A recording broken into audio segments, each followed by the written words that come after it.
3월 26일 넷째 주 일요 본문을 시작하도록 하겠습니다. 부처님 말씀 함께 하겠습니다. 안국다라니까야 1권 13번경 한 사람의 품 3번 개송입니다. 한 사람이 죽을 때 많은 사람이 슬퍼한다. 한 사람이 죽을 때 많은 사람들이 슬퍼한다. 어떤 한 사람인가? 어떤 한 사람인가? 열애 아라한 정등각이시다. 열애 아라한 정등각이시다. 참으로 이 한 사람이 죽을 때 참으로 이 한 사람이 죽을 때 많은 사람이 슬퍼한다. 많은 사람들이 슬퍼한다. 한 사람이 죽을 때 많은 사람들이 슬퍼한다. 어떤 한 사람인가? 열애 아라한 정등각이시다. 참으로 이 한 사람이 죽을 때 많은 사람들이 슬퍼한다. 한 사람이 죽을 때 많은 사람들이 슬퍼한다. 어떤 한 사람인가? 열애 아라한 정등각이시다. 참으로 이 한 사람이 죽을 때 많은 사람들이 슬퍼한다. 예, 변화주세요. 대승권에서는 특히 우리나라에서는 아라한을 되게 무시해요. 소승이라고요. 보잘것 없는 존재로 여기거든요. 그래서 아라한이 조사스님만 못하다고 하는데 아라한을 부정하면 부처님을 부정하는 거예요. 지금 이것 방금 나왔잖아요. 부처님은 10가지 특별한 이름이 있습니다. 열의 두 번째 은공 그러거든요. 은공이 다른 말로는 아라한입니다. 마땅히 공양받을 만한 분. 그래서 우리가 아라한을 부정한다면 부처님을 부정하는 건 똑같아요. 그런데도 우리는 아라한을 참 우습게 여기거든요.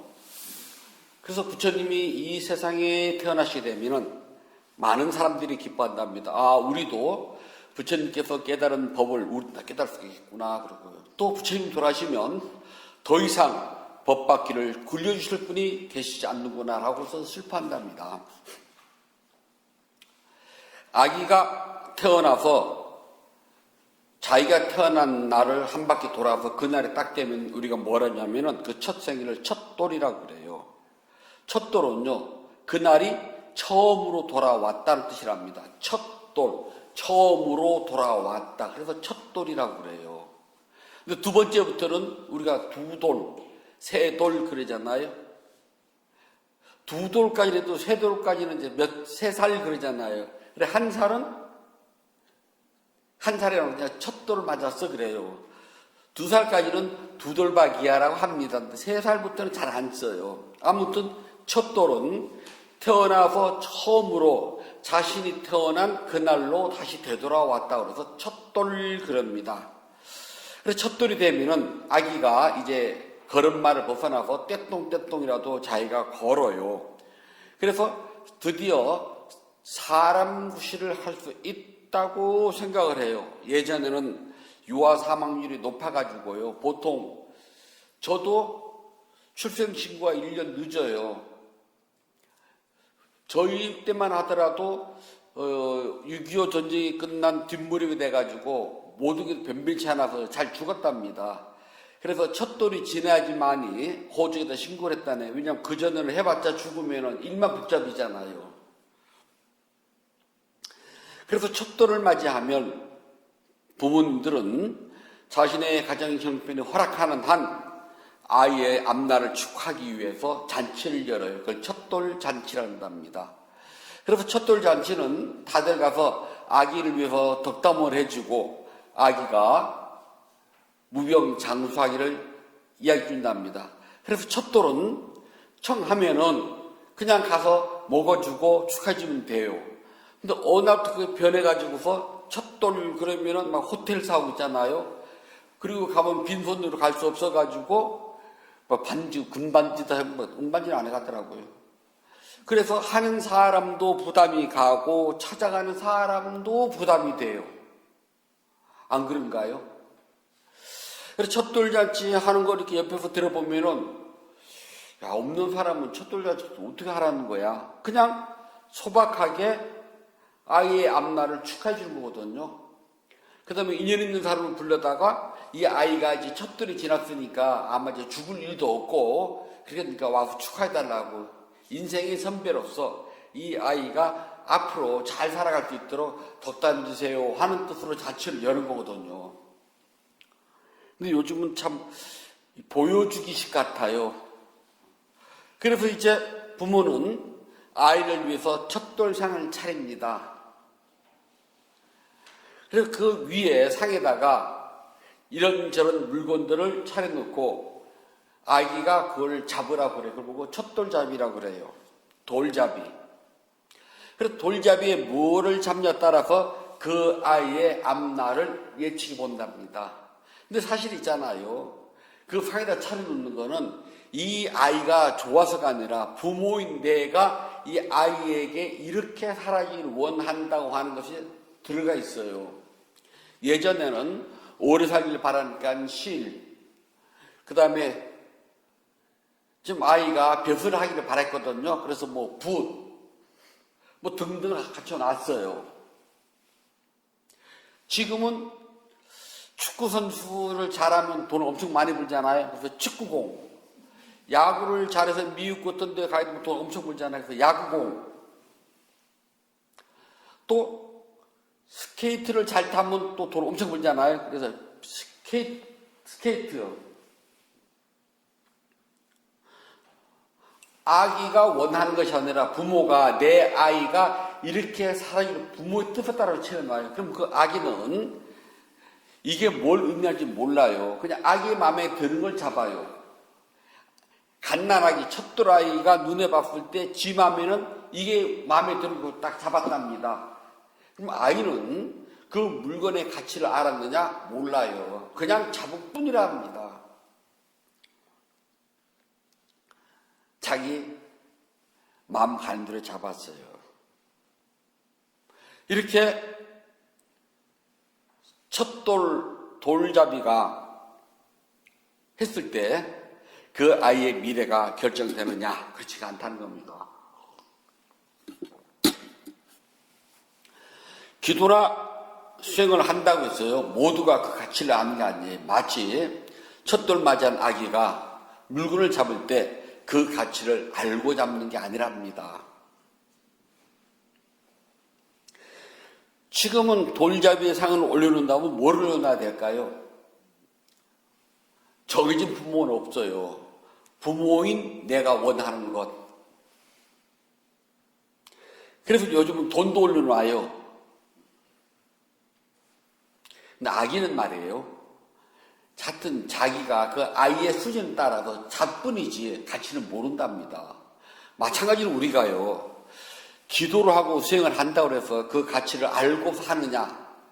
드물답니다. 보통 세상에 이렇게 명상하는 데는 있잖아요. 쉽게 해요. 한 20분, 30분. 그리고 간단하게 하고 모여 앉아서 이야기만 하고 또 끝나고 그래요. 그래서 별로 힘들지도 모르고요. 재미있어요. 음악도 나오는 데도 있어요. 명상하는데 잔잔하게. 또는 물방울 소리가 똑똑똑똑 떨어지는 소리를 내주는 데도 있고요. 또는 커피를 내놓고 차명상하기도 하고 차를 들고 차명상하기도 합니다. 걸으면서도 이것저것 쳐다보면서 걷기도 해요. 그런데 우리 열애양사는 죽기 살기로 해요. 20분, 30분 하는 것이 아니라 무조건 1시간을 꽉 채워야 돼요. 그렇게 하게 되면은 기본 4시간은 해야 돼요. 쉽지가 않아요. 다들 수행하러 왔다가 있잖아요. 그럼 2시부터 6시까지 4시간 해야 됩니다. 4시간 다 채우고 하는 사람 못 봤어요. 대략 1시간쯤 하게 되면 다들 가요. 왜냐하면 가벼운 마음으로 왔다가 다른 사람 하는 걸 쳐다보면 죽기 살기 그러니까 겁나거든요. 그리고 초보 수행자들은 앉아있으면요. 다리도 아프고 허리도 아프고 어깨도 아파요. 당연한 거거든요. 그리고 1시간을 천천히 걸으면요. 어떤 사람은 그래요. 저는 걷는 거 무척 좋아한다고. 그렇죠. 산보는 좋아해요. 한강변에 가서요. 여기저기 둘러보면서 막 팔을 흔들고 씩씩하게 1시간 걷는 건 재미있어요. 이야기도 도란도란 하면서요. 우리처럼 이 딱 다물고 눈 밑으로 착 내려 깔고 뒷짐 딱 쥐고 천천히 아무 말도 없이 두리번거리지도 않고 앞만 보고 걸으라면 1시간 미칠 것만 같은 1시간이에요. 쉽지 않답니다. 그래서 왔다가 다들 그냥 가요. 그래서 다음 주에 또 온다고 철떡같이 약속을 하지만 쑥떡이 돼버려요. 쉽지 않아요.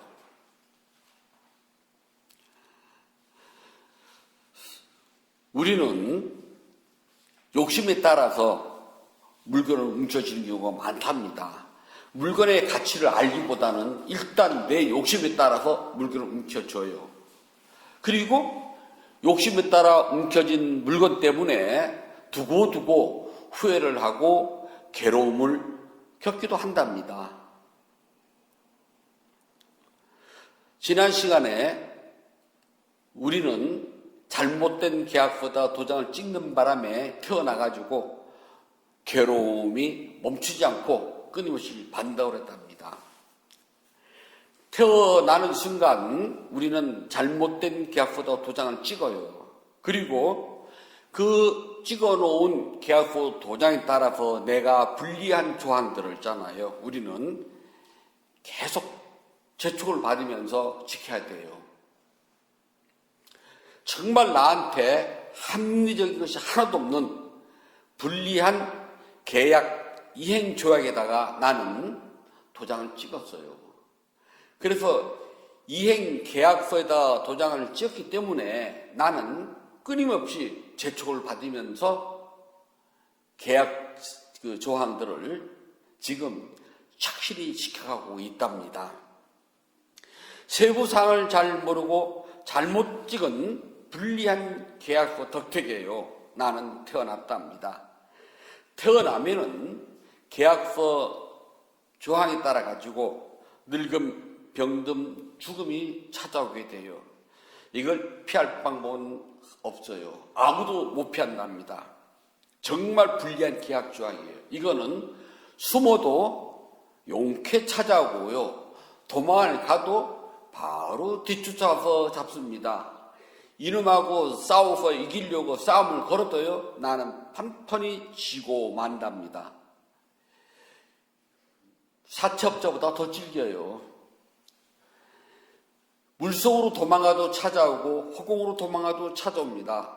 깊은 산속으로 도망가도 찾아오고 사람이 살지 않는 사막으로 도망가도 찾아와요. 사람이 아주 많은 도심지 한복판에 숨어도 용케하고 찾아온답니다. 늙은 병든 죽음은 내가 피할 곳이 없어요. 어디에 가든지 간에 이 녀석은 용케하고 찾아와서 나에게 계약 사항을 이행하라고 재촉을 한답니다.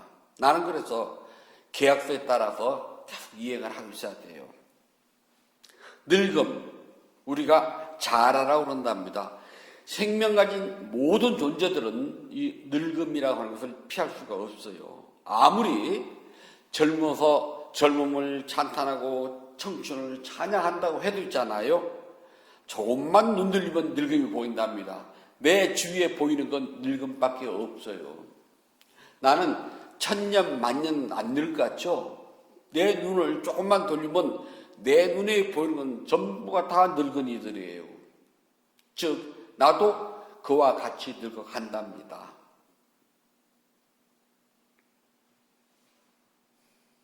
저 앞으로 몇 년 더 살 것 같아요? 아무도 상담 못 한답니다. 아무도 책임 못 져줘요. 저는 물론 이거니와. 그런데도 있잖아요. 생각은 한 1000년 살 것처럼 생각을 하고 있답니다. 저뿐만 아니라 여러분들도 마찬가지랍니다. 나 내일 안 줄 것 같아요. 하지만 늙으면 있잖아요. 시시각각 찾아온답니다. 내가 눈을 조금만 뜨고 옆을 쳐다보면은 눈에 보이는 것은 늙음밖에 보이지 않아요. 그래서 이 세상은 늙어갈수록 있잖아요. 나는 소외감을 느껴요. 젊었을 때는 내 혈기로 두려운 게 없었어요. 저는 50대만 해도 두려운 게 없었어요. 지금도 생각은 늘 20대예요. 겁나고 두려운 게 없거든요. 그런데 움직이다 보면은 몸이 조금 힘들구나 하는 걸 알아요. 생각은 20대 청춘으로 막 머물러 있는데 몸은 움직여 보면 표시가 금방금방 나요. 그게 나이가 들게 되면 주위 사람들이 나를 무시한다는 생각이 자꾸 들어요. 그래서 서운하고 섭섭함이 자꾸 생겨나요. 나 무시하네? 그 생각이 들어가요. 자식이 어렸을 때는 내 살을 도려내고 내 피를 뽑았고 내 뼈를 갈아가지고 다 죽었습니다. 근데 점점 나이가 들어갈수록 있잖아요. 자식들은 나를 무시하듯 내 말을 안 들어요. 늙은이 취급을 합니다. 엄마 아빠는 세상 몰라 그래요. 지금 어떻게 아이들이 쓰는 말 알아들 것 같아요? 버스를 타고 뒷좌석에 앉으면은 이제 하교할 무렵에 아이들이 무르르 타잖아요. 하는 말을 들어보면은 저 모르는 말들이 굉장히 많아요. 분명 나 한국 사람인데, 쟤도 한국 사람인데, 쟤들이 하는 말을 잘 몰라요. 알잘 깔딱센 알아요? 알아서 잘 센스 있게 알아서 잘 깔끔하고 센스 있게 알짝깔딱 모르겠는데 나도 뭐라 그 말 하는데 저도 몰라서 물어봤어요. 그게 무슨 뜻이냐고. 알잘 깔딱 센 딱 센스 있게 해준다. 그런 뜻이에요. 잘 알아서 그 일을 깔끔하게 센스 있게 딱 해주는 걸 보고 알잘 깔딱 센 하여튼 몇 가지 들었는데 기억도 안 나. 그런 말을 아이들끼리 하게 되면 부모는 있잖아요. 한국 사람인데 말을 못 알아듣습니다. 아이들은 그런답니다. 엄마 아빠는 뭘 몰라 그래요.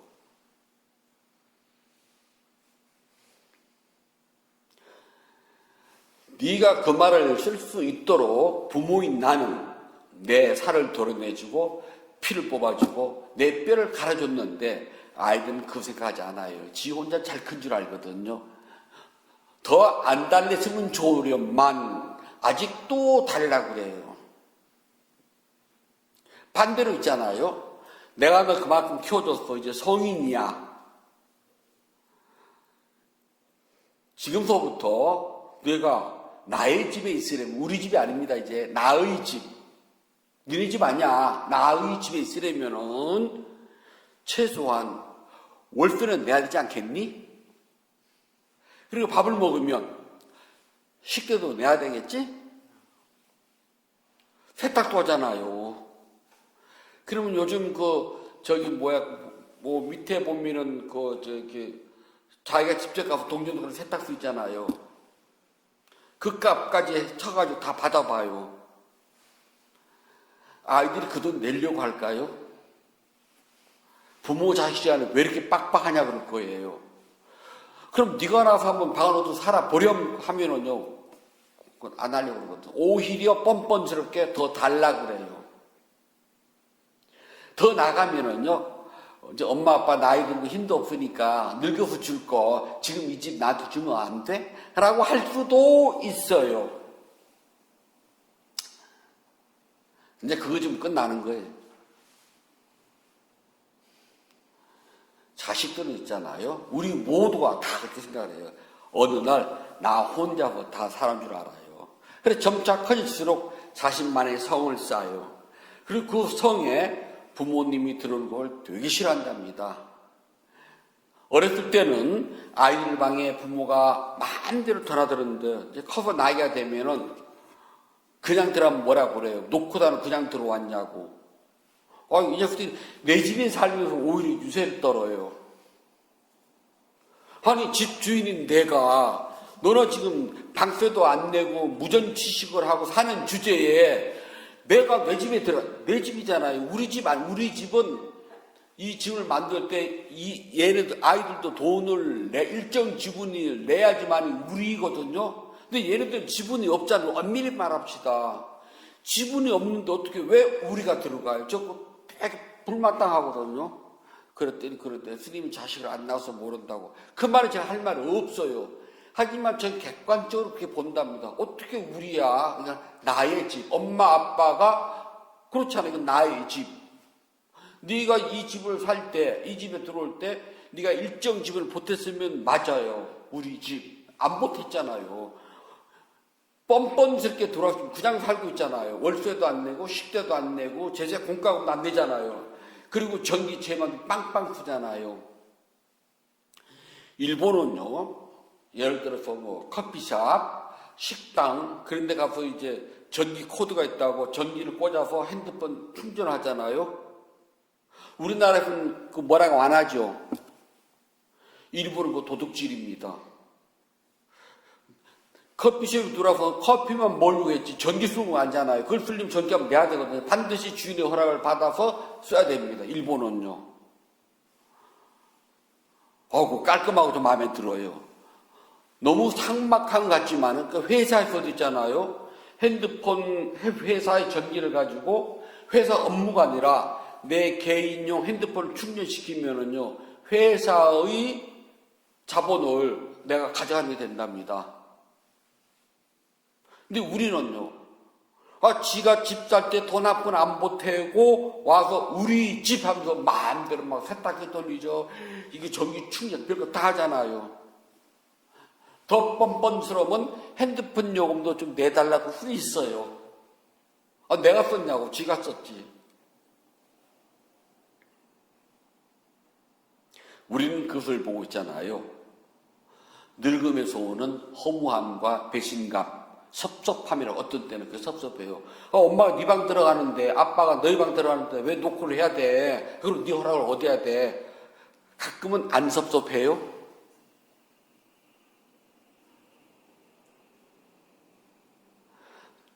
절집은 철저하게 개인입니다.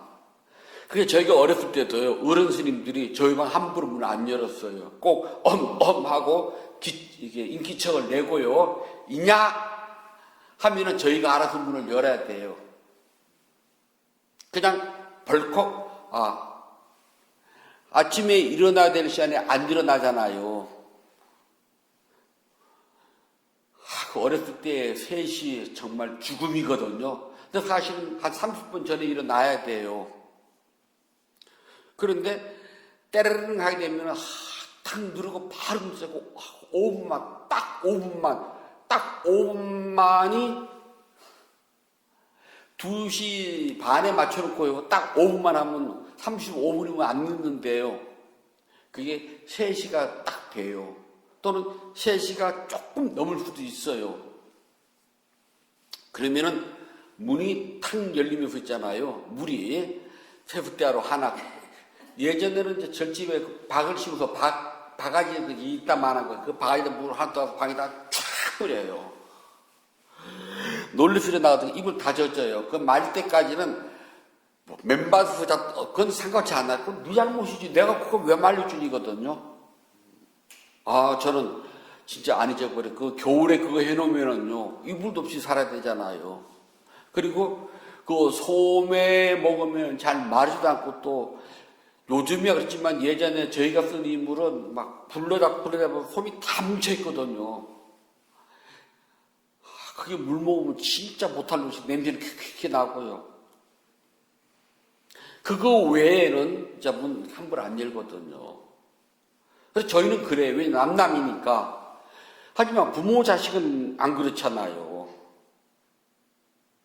그런데 아무튼 이제 나이가 먹으면 서로가 존중해 준다고 부모도 문을 똑똑똑 들키고 들어가고 아이들도 똑똑똑 이게 뭐 할 수가 없어요. 그래서 나이가 먹으면 그런 거 하나에도 어떤 날은 서운하고 섭섭해집니다. 이게 바로 계약서에서 숨어 있는 불리한 계약 조건 중에 하나예요. 그것도 들어가야 됩니다. 계약서 조항이에요. 수행을 하지 않아 지혜가 없으면은요, 늙어 갈수록 외롭고 쓸쓸해요. 그래서 스님들은 우울증이라는 것이 사실 없어야 돼요. 근데 스님들도 우울증 걸린 분들이 있거든요. 그래서 좀 이해가 안 되는 거 하나예요. 스님들 입에서 외로워 소리가 나오면 안 돼요. 아플 수는 있어요. 그러나 외롭고 쓸쓸해. 저 이제 혼자 있잖아요. 그러면 제일 많이 들은 질문이요. 스님, 외롭지 않으세요? 뭐라고 하거든요. 그럼 내가 외롭다 하면 자기들 해결해 줄 건가? 예를 들어서 국장님이 저한테 물어봤어요. 스님, 외롭지 않으세요? 그래서 제가 만약 외로워요? 그러면 해결해 줄 거냐고요. 그것도 아니면서 왜 묻는지 이해가 안 돼. 그래서 스님들한테 물어서 안 되는 말, 외롭지 않습니까? 쓸쓸하지 않아요? 그 말 묻는 게 아니거든요. 그리고 산에 살면 당연히 오는 사람 없으니까 외롭고 쓸쓸해요. 그래도 스님들은 입 밖에도 안 내야 되는 말이 뭐냐면 외롭고 쓸쓸해서는 입 밖에 내서도 안 돼요. 외롭고 쓸쓸하다는 소리가 나왔다는 것은 다른 말로 수행하지 않았다고 이야기를 했나 그런 스님들은요. 기도라도 열심히 하면 외로우시 하니 어디 가니 이놈들아 그러셨거든요. 마당에도 열심히 쓰면 쓸쓸할 틈이 어디가 있니? 맞아요. 외롭고 쓸쓸할 틈이 없답니다.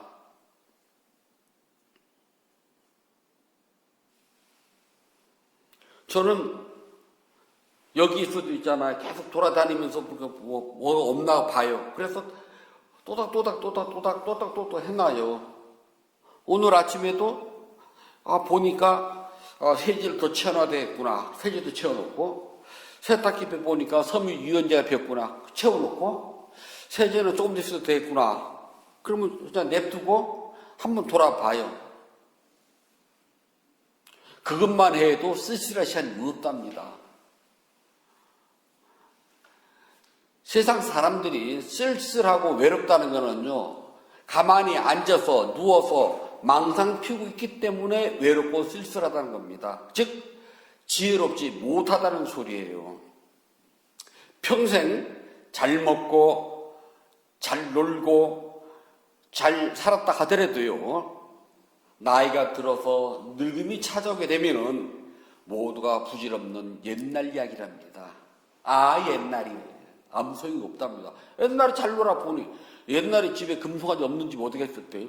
다 있었어요. 젊은 청춘에 정말 잘 놀고 잘 먹고 잘 살았다고 해도 있잖아요. 늙으면 별 볼 일 없답니다. 늙어서 힘없어서 휠체어에 앉았으면은요, 돈이 무슨 소용이 있겠습니까? 나이가 들어서 늙음 오게 되면 모두가 다 부질없는 옛일에 불과하답니다. 나이가 들어서는요, 아무리 좋은 곳으로 놀러 가도 있잖아요. 하나도 안 좋아요. 다리 아프고 힘들어요. 조금만 걸어도 쉬고 싶어요. 제가 제일 좋아하는 노래, 노세노세 젊어서 노세, 늙어지면 못 노나니. 인도 성지순례를 가잖아요. 성지 바로 앞에서 차가 내려요. 건너는 별로 없답니다. 중국은 절이 워낙 커서 있잖아요. 차에서 내리면은, 대무소 내리면 절까지 1시간씩 걸어가니까 수두룩해요. 그래서 그 일주문 앞에서 셔틀버스가 다녀요. 대웅전 앞에까지. 그렇게 큰 데서는 걸어가는 것도 왼수예요. 근데 인도 성지는 다 패였기 때문에요. 바로 주차장 아래에 내리면 바로 위가 절이에요. 걷는 데는요, 7렵구는 등산을 좀 해야 돼요. 영취사는 등산을 좀 해야 된답니다. 무용군은 등산을 좀 해야 돼요. 우리가 보면 아무것도 아니에요. 한국에서 비교하면은. 그런데 열대 지방이잖아요. 마지막 34도, 35도거든요. 세발 좀 그래도 막 땀이 쭉쭉 흘러요. 갈증도 나요. 몸도 귀찮아요. 그 길을 걸어 올라가면은요, 연세가 많으신 우리 불자님들은요, 숨을 헉 하고 깔딱깔딱 해요. 알짤깔딱 소리 아니라 그냥 깔딱깔딱 해요. 스님 아직도 멀었어요. 그리고 올라가면 반드시 되짚어서 내려와야 한다.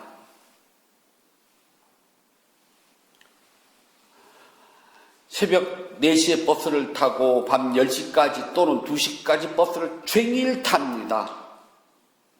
원도 한도 없이 버스를 타봐요. 그럴 때 성지순례가 즐거울 것 같아요?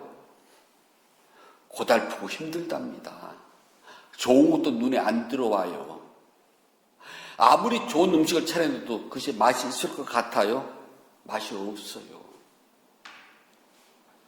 늙으면 세상에 좋은 걸 갖다 줘도 있잖아요. 별로 안 좋아요. 젊었을 때는 빼딱구들을 신고 멋진 가방을 들고 옷이 불편해도 멋있는 거를 예쁘게 보이는 걸 찾아요. 나이가 들면 있잖아요. 머리도 조금 손 적게 가는 거. 옷도 몸에 딱 맞고 그냥 몸 그것이 아니라 헐렁하게 편한 거. 신발도요. 빼딱구도 멋있는 게 아니라 그냥 편안한 거. 나이가 들면 다 편안한 걸 찾아요. 조금이라도 덜 움직일 수 있는 거. 저는 혼자 있으면은 돌솥밥 꼭 해먹거든요. 별로 어렵지 않으니까요. 그리고 진짜 맛있어요. 제가 원하는 대로 해먹을 수가 있잖아요. 근데 요새는 있잖아요. 아마 작년서부터는 그 근처도 안 갔을 거예요. 여름에도 돌솥에 밥을 딱 해주고 먹으면 진짜 맛있거든요. 돌솥에다 콩나물 해가지고 콩나물밥을 해 먹어봐요. 진짜 맛있거든요. 어차피 닭뜸 들일 때 콩나물 한 줄만 딱 넣으면 되잖아요. 뚜껑만 딱 닫으면 정말 맛있거든요. 지금은요. 저도 귀찮아요. 무슨 정성이 뻗쳤다고 내 입으로 들어가는데 그래 지금은 해먹고 싶다. 그러면 콩나물 따로 삶아요. 쪄요. 삶으면 물 빠지니까. 그 다음에 밥 퍼가지고 그 위에다가 콩나물 탁 놔요. 근데 맛은 다르거든요. 확실히 달라요. 그래도 귀찮다 그럽니다. 늙으면 예쁜 옷 안 찾아요. 예쁜 가방 안 해요. 그냥 편안하게 이것저것 들어갈 수 있는 거 그걸 찾죠. 시간이 흐를수록 몸도 마음도 힘들어지고 힘이 없어서 이제 문밖 출입조차도 힘들어져요. 누가 부축하지 않으면 어디 나가기도 겁나요. 여기에 치매라도 걸리면 꼼짝 못한답니다. 이게 바로 태어남이 겪어야 하는 두카라고 하는 고통이랍니다. 그래서 두카는 고통이라는 것은 단지 우리가 살아가면서 겪는 특정한 어떤 괴로움만 가지고 말하는 게 아니랍니다. 태어나는 것 자체가 죽음까지 겪어야 하는 일련의 전 과정, 이것을 우리가 고통이라고 하는데, 고통이 성스러운 진리라는 것을 이해하지 못하면은요, 수행을 절대 못한답니다. 수행은 첫 번째, 태어남 자체가 고통이야. 어떤 특정한 것만 고통이 아니랍니다. 우리는 고통, 괴로움 그러면은 어떤 것만 이야기하거든요. 그렇지 않고서는 그냥, 나 즐겁다고, 행복하다고 그래요. 아이들 속 안 썩이고 공부 잘하고 때 되면 착착 다 하고 우리 부부 사이좋고 건강하고 행복하다고 그러거든요. 그런 걸 말하는 게 아니랍니다. 어떤 특정한 것을 가지고 고통이라고 말하는 것이 아니라 태어나면서부터 겪는 일련의 과정들이 지금까지 간 그 과정이 고통의 성스러운 진리라고 이해를 하셔야지만이 수행을 해야 된다고 하는 당위성이 드러나요. 이때 수행을 하면서 얻어진 게 뭐냐면 지혜랍니다. 아, 이게 고통이구나라고 아는 것, 그게 바로 지혜랍니다.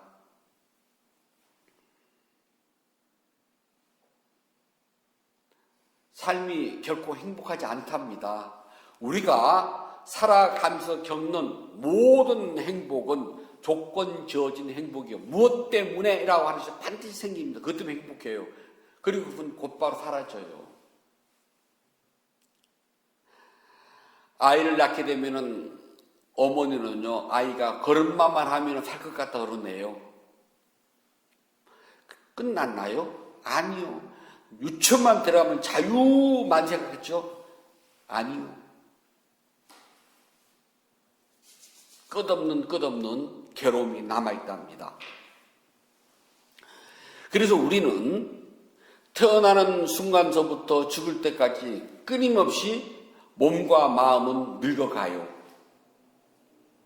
지금 이 순간도 나는 죽음을 향해서 늙어가고 있답니다. 이렇게 알 때에 우리는 지혜가 생겨났다라고 이야기를 해요. 몸과 마음에서 일어나고 사라지는 진리를 있는 그대로 볼 때 우리는 법의 현상을 봤다고 해요. 사람들이 법을 아주 특별하게 생각하거든요. 근데 법은 눈, 귀, 코, 혀, 몸, 마음에서 일어나고 사라지는 것을 일어나고 사라지는 있는 그대로 볼 때 우리는 법을 보았다라고 이야기를 해요. 깨달음, 그러면 특별한 것이 아니라요. 사람들이 때 뭐 특별한 뭐가 있는 줄 알고 있는데 그것이 아니라 6가지의 우리 몸에 있는 기관, 감각 기관에서 대상에 따라서, 즉 법에 따라서 일어나고 사라지는 것을 있는 그대로 보는 걸 우리는 법을 보았다. 그리고 그 법을 보는 데서 우리는 법의 실체를 알게 된답니다. 그리고 깨달았다 그래요. 눈은 모양과 빛깔이라는 것을 본답니다. 그래서 우리는 네모를 네모로 보고 세모를 세모로 봅니다. 빨간 것을 빨갛다고 보고 파란 것은 파랗다고 봅니다. 우리 그때 보고 뭐라냐? 눈에서 오는 법을 보았다라고 이야기를 해요. 목소리를 들을 때 사람 소리인 줄 알고 차가 가면은 차 소리인 줄 압니다. 그렇게 소리가 강하다, 약하다, 듣기 좋다, 듣기 싫다라고 알았을 때 우리는 귀에서 오는 소리의 법을 보았다라고 이야기를 한답니다. 코에 향기가 들어올 때 향기가 좋다, 나쁘다라고 압니다. 그때 우리는 향기라고 하는 법을 보았다고 한답니다. 이렇게 법을 보게 되면은 지혜는 점차 성장이 돼요. 지혜가 성장이 되게 되면은 자연스럽게 3가지 법의 특성을 알게 된답니다. 즉, 영원하지 않다는 무상, 존재하는 모든 것은 불만족, 고통, 괴롭다는 고, 나라고 하는 존재는 그 어디에서 영원하고 실체적이고 나라고 할 만한 것이 없다는 것을 아는 무아, 이 3가지 법의 특성을 보게 됩니다. 3가지 법의 특성을 보게 되면 우리는 깨달았다라고 이야기하고 지혜가 성취되었다라고 이야기를 한답니다. 3가지 법의 특성을 통해서 법을 깨달을 수가 있어야지만이 우리는 태어남, 늙음, 병듦, 죽음이라고 하는 것이 무엇인 줄 바라보게 된답니다. 그래서 수행은 늙어가는 나에게, 병들어서 죽어가는 나에게 줄 수 있는 유일한 선물이에요. 수행이라고 하는 것이 준비가 될 때 늙음과 병듦, 죽음이 왔을 때에 서운하거나 섭섭하거나 외롭거나 쓸쓸하지 않게 돼요. 지혜의 있는 늙은이가 될 것인지 아니면 비참한 늙은이가 될 것인지는 자신이 결정한답니다. 지혜가 없으면 늙음은 쓸쓸하고 외롭고 비참해져요. 지혜가 있으면 외롭고 쓸쓸하고 비참함을 벗어난답니다. 늙음을 늙음인 줄 볼 수 있고 병듦이 병듦인 줄 알고 죽음을 죽음인 줄 알기 때문이랍니다. 매일 늙어갑니다. 나는 매일 외롭고 쓸쓸함이 더욱더 깊어지고 더욱더 커질 겁니다. 그럴 때 외롭고 쓸쓸한 것이 아니라 지혜가 없는 것을 알아야 된답니다. 지혜가 없기 때문에 외롭고 쓸쓸한 것이랍니다. 매일 조금만 더 하세요. 요만큼만 정진하시면 외롭고 쓸쓸하면서 벗어나가지고 지혜로운 늙은이가 될 겁니다. 그리고 죽음의 순간 다가오게 되면 지혜로서 죽음을 알아볼 수가 있을 겁니다. 그렇게 될 때에 우리는 부처님의 제자로서의 임무를 다 하게 되고, 나도 우리가 흔히 부처님 그리고 우리 속에 부처님 가지고 있다, 그 말도 안 되는 소리 하지 말아요. 하지 않으면서 무슨 소리, 수행을 할 때 그런 소리 하는 거예요. 다 같이 깨달음을 성취해서 늙음과 죽음에서 자유를 얻도록 하십시다. 부처님께서 말씀해 주셨습니다. 안구따라 니까야 1권 13번경 한 사람의 품 7번 개성입니다. 이 사람 이외에 어떤 사람도 열애가 굴린 위없는 법의 바퀴를 이렇듯 완전하게 굴리는 사람을 나는 보지 못하나니 그 사람은 바로 사리푸타이다. 이 사람 이외에 어떤 사람도 열애가 굴린 위없는 법의 바퀴를 이렇듯 완전하게 굴리는 사람을 나는 보지 못하나니 그 사람은 바로 사리푸타이다. 이 사람 이외에 어떤 사람도 열애가 굴린 위없는 법의 바퀴를 이렇듯 완전하게 굴리는 사람을 나는 보지 못하나니 그 사람은 바로 사리푸타이다. 3월 26일 일요본문을 셋째 주 일요본문을 마치도록 하겠습니다.